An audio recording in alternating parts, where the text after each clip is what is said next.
Parte de escala, nós temos um problema um pouco preocupante, tá com na Bonaire, pouco a pouco, lugar na caminho nós podemos botar atividade no público, a vira hope tiki, of minhas cars. E nós estávamos buscando um sítio, caminho nós não chega cômodo e fácil, por motivo aqui, e por isso que nós estamos em consulta com o governo de Bonaire, para nós poder volver usar o planche conhecido como parqueiro place de vestir cantor, para nós poder usar essa aqui back como um sítio que nós podemos trazer nosso pueblo para bem desfrutar de ambiente cultural à noite, que tem música e também tentam conhecer também comida, bar e outro artefacto. Para nós é um prazer de mencionar que anche o período está cortico, nós fazemos esforço para ajudar duas organizações e oportunidade para unir força para trazer o festival aqui.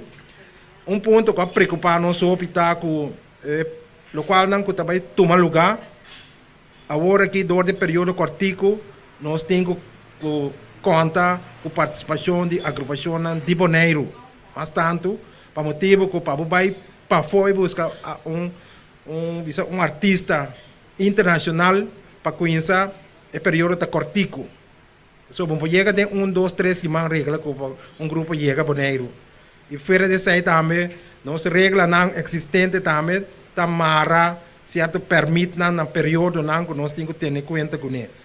Por motivo aí, muitas vezes que nós estamos contentes que nós temos que celebrar a atividade aqui, o festival, pero nós temos que ter em conta que para nós ter um bom festival, vamos ter um tempo de pelo menos um ano para trazer para buscar interessado já for para trazer na Bonaire.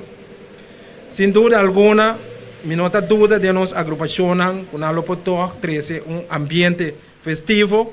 Ainda nós temos romanos Corsol, com Aruba, que também tem agrupação que gosta Bonaire e nós estamos para lograr toque, nós podemos trazer algum de nós Bonaire.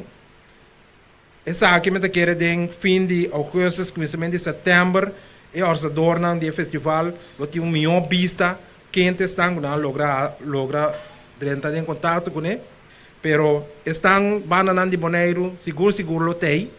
Tu ainda sabe conhecer quem está banana, não sabemos essa menção, pero a atividade lo toma lugar de dia 5 para 8 de outubro.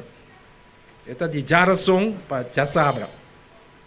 Essa aqui é o qual eu tenho que pôr o programa hoje e me tenho seguro que hora que o dia não chegando cerca é ânimo lanta de nossa comunidade e também mirando aqui que é período de vacação de escola tanto na Bonaire, Corsol, com a Rua, depois de roupa ainda volve cair junto, me tenho seguro que nós vamos visitante de duas irmãs islas aqui e ojalá que o tour hotel lo llena, tour auto lo guardo verhuur e também nosso comércio lo há um tique injeção durante esse semana de regata aqui.